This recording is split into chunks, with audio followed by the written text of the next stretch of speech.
पुसद तालुक्यातील 45 वर्षीय शेतकऱ्याची राहत्या घरात गळफास घेऊन आत्महत्या। पुसद शहरासह तालुक्यात दिवसेंदिवस आत्महत्यांच्या घटनेत लक्षणीय वाढ होत आहे।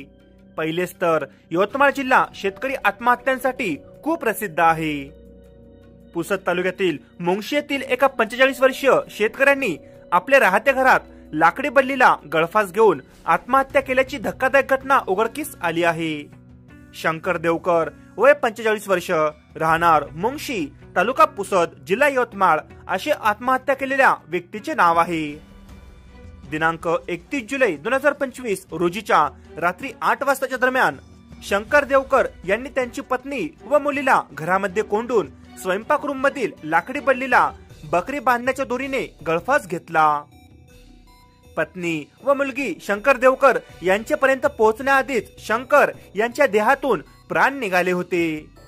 सदर आत्महत्या ही कर्जाच्या त्रासामुळे केली असल्याची प्राथमिक माहिती मिळालेली आहे। मृतक शंकर हे शेतकरी असून त्यांच्याकडे 5 एकर कोरडवाहू शेती होती।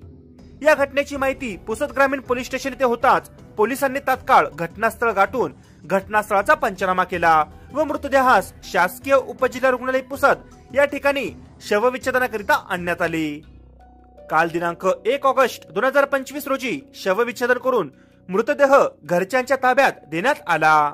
मृतक शंकर देवकर यांना 6 मुली आहेत। या घटनेमुळे देवकर कुटुंबावर मोठा दुःखाचा डोंगर कोसळला आहे।